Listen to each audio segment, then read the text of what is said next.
All right, next situation, we're gonna deal with a patient post-stroke who has right hemiplegia, so patient has extreme weakness on the right side. They may not even be able to do more than just wiggle their toes or move their ankle.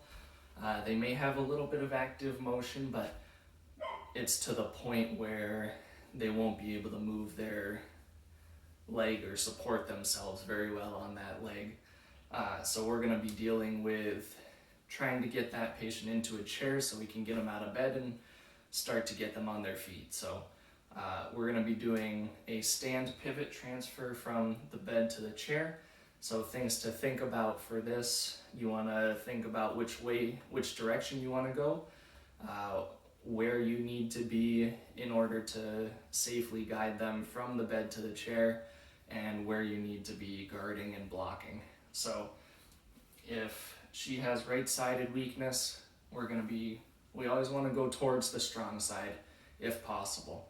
So we have our little makeshift hospital chair. I wanted one with arms because a lot of the hospital chairs at our hospital have arms. There are some that you can lower or detach the arm on the same side or on the close side to the patient. So if we were transferring to this chair, sometimes this arm can be removed, which is a good idea if it's possible, just so you don't have to, if you're in a pinch and have to do a squat pivot transfer instead of a stand, then you don't have to deal with getting the patient's bottom up and over the armrest.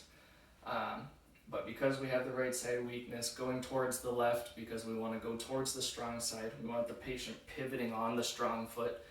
We're going to position the chair on this side so she can also use her left arm to support herself and brace on the chair if she needs to.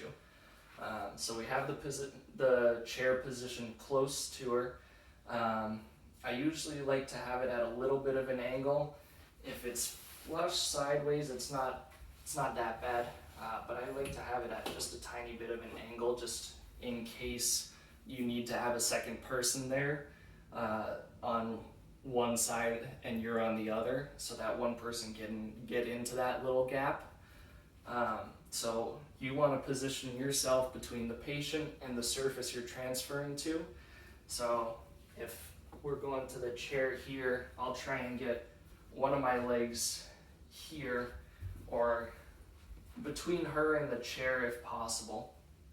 And just in case this knee can't support itself and this leg can't support itself, I want to have a contact point in, say, the shin area, or you can squeeze the patient's knee here. The only difficult part about squeezing the patient's leg here is that you're no longer between the patient and the chair or the surface you're going towards. So if I can put myself here between her and the chair and have one leg here blocking the knee from buckling underneath her, I can still give some room to let the tibia translate forward in order to allow her to stand.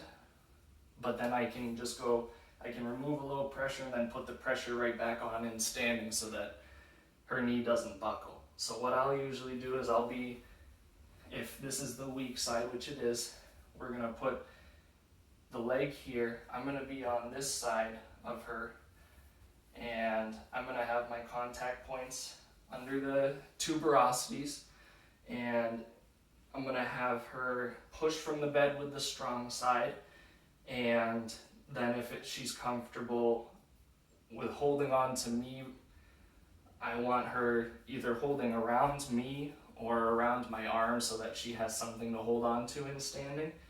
And then we'll work on weight shifting and pivoting the foot into the chair here. So here's what it would look like. So I'll get underneath here, and then we'll rock forward again. 1, 2, 3. And so she can hold on to me, and I've got my contact point here, so if she tries to buckle on that right side, she can't.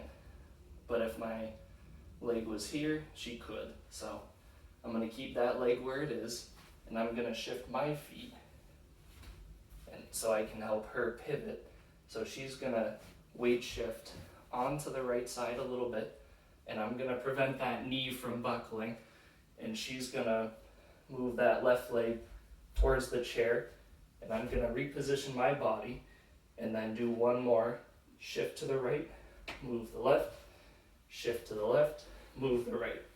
And then what I'll have her do once she's lined up with the chair, I'd like to get both legs touching the chair so that there's that tactile sensation. So we might need to do one step backward. So let's take one step back with the left and then with the right. And then reach back with the uninvolved arm, find the surface, and then sit nice and far back. Okay. And then if you're getting the patient back to bed, you wouldn't want to leave the chair there ideally, because again, you still want to go towards the strong side. Most of these chairs, they should, if you're getting them into it, hopefully have wheels or some sort of way to reposition. So I would move the chair onto this side over here so that now she can still pivot on this left foot. If the chair is here, she can just pivot in this direction instead of having to weight shift onto the right leg too much. So that was an example of a couple step stand pivot transfer. If I wanted to, and if she was really weak, we could have stood, say the chair's here, we could have stood, oh sorry, chair would be here because left side is the strong side. We could have stood and just weight shifted onto the left, and I help her just kind of shift and shuffle her left foot and then sit. So yeah, going back to bed, reposition the chair, facing the bed this way if you can, and again, pivot and sit.